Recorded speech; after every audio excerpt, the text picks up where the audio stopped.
Di zaman sekarang tuh kayaknya semua orang, terutama anak muda ya, kayaknya kebelet jadi entrepreneur deh. Aku nggak tahu ini mulainya dari mana, tapi menurut menurut keyakinan saya, kayaknya fenomena orang-orang mau menjadi entrepreneur nih waktu startup dimulai sih, startup bubble. Jadi kayak semua orang mau bikin perusahaan-perusahaan, cari funding yang gede, terus naikin nilai perusahaannya walaupun nggak profit, terus tahu-tahu cabut gitu. Dan ini agak membuatku resah juga sih. Ini salah satu keresahanku di mana semua orang tuh pengen banget jadi bos. Semua orang pengen banget mempunyai bawahan. Tapi di saat yang sama orang itu juga tidak tahu bagaimana mengelola perusahaan, bagaimana beratnya memiliki tanggung jawab sebagai bos, bagaimana entrepreneur itu memang bukan untuk semua orang sih. Perlu orang yang sangat spesifik untuk bisa menjadi entrepreneur.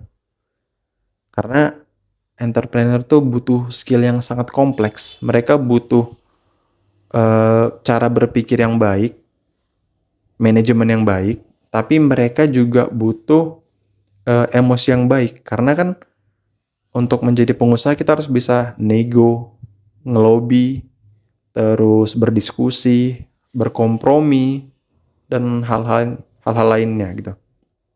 Dan hal ini jelas tidak dimiliki semua orang kan. Belum lagi kita bicara mental dan modal. Itu makanya untuk menjadi seorang pengusaha itu sangat kompleks. Dan aku pernah dengar dari salah satu founder Ruang Guru, namanya Iman Usman kalau kalian tahu.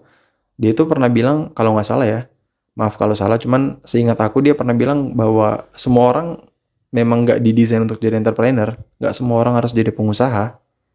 Ada orang-orang yang seperti diriku misalnya, dimana aku tuh prefer jadi pekerja aja. Aku nggak mau ngeribetin hal-hal. Kayak aku nggak mau jadi bos yang ngeribetin banyak hal gitu. Contoh misalnya bos di industri F&B gitu, food and beverage.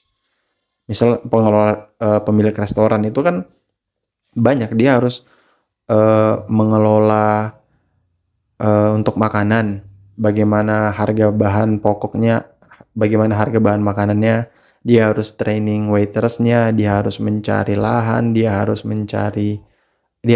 melobi dengan warga sekitar, bisa atau enggak membangun usaha, dia harus berurusan dengan orang pajak, pelaporan pajak, dan sebagainya gitu. Itu tuh hal yang sangat kompleks dan pusing gitu mikirnya. Untuk aku sih, aku agak males ya mengurus semua itu. Makanya kan ada, kalau nggak salah ada gimana ya? Aku lupa penyebutannya apa, cuman kayak ada 3 tipe gitu untuk pekerja. Ada yang pekerja yang prefer jadi pekerja aja. Bukan Deng, bukan soal pekerja Deng, soal kebahagiaan. Jadi ada kebahagiaan di dunia kerja tuh dibagi 3. Ada yang jadi pekerja saja, adanya di pekerja saja, terus ada yang jadi entrepreneur, pengusaha, terus ada jadi pekerja yang gajinya banyak gitu dan haknya dipenuhi. Kebanyakan di Indonesia itu mesti jadi yang nomor 3, pekerja biasa yang gajinya belum terpenuhi, haknya belum terpenuhi, tapi tetap harus bekerja gitu, 9 to 5.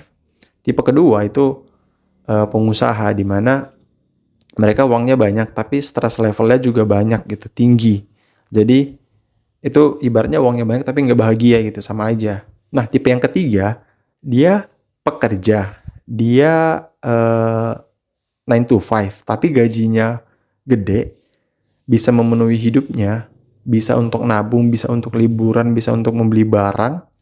Tapi di satu sisi dia juga beban kerjanya normal gitu. Itu kan yang terjadi di negara-negara di negara-negara yang tingkat kebahagiaannya tinggi gitu. Negara-negara dalam tanda kutip paling bahagia di dunia. Karena secara gaji mereka dapat yang tinggi, secara kehidupan mereka dapat yang layak. Jadi bahagia gitu hidupnya. Dan kayaknya aku paling cocok ke tipe itu sih. Aku pengen kerja kayak biasa aja, tapi gajiku tinggi. Aku nggak mau tuh jadi entrepreneur yang, tau gak sih ketika ada orang-orang yang flexing mobil, handphone, terus flexing rumah apalah gitu. Aku nggak pernah relate atau nggak pernah kehook gitu dengan konten seperti itu. Karena ya untuk apa gitu? Untuk memamerkan barang atau apapun yang kita miliki, menurutku hidup yang santai-santai aja lah gitu. Ngapain kita misalnya yang paling sederhana dan paling relate untuk semua orang kayaknya iPhone ya. iPhone tuh kayak, wah simbol kita bisa diterima di pertemanan gitu. Kalau nggak pakai iPhone, nggak akan oke lah di pertemanan. Cuman aku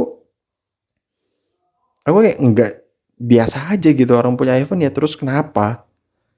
Aku lebih ke fungsionalitas aja kalau memang iPhone-nya berguna untuk dia, misalnya untuk mencari uang gitu ya atau untuk apa kek, ya baru oke. Cuman kalau hanya sekedar untuk diterima di lingkungan pertemanan, kayaknya yang harus diperhatikan lingkungan pertemanannya deh daripada handphonenya gitu. Karena itu bisa aneh sih menurutku.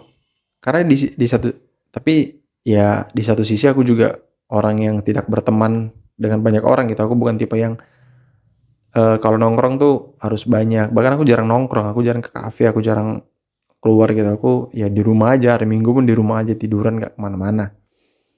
Jadi mungkin aku masuk kategori orang-orang yang gak relate ya. Mungkin buat kalian yang ekstrovert, orang yang punya banyak teman, yang selalu ngebanyol, yang harus punya iPhone lah, harus punya apalah gitu untuk masuk ke pertemanan, kalian bisa komen dari perspektif kalian gitu. Karena kalau dari perspektifku, aku bukan orang yang kayak gitu. Jadi aku nggak ngerti kenapa orang bisa menilai orang lain itu dari barangnya.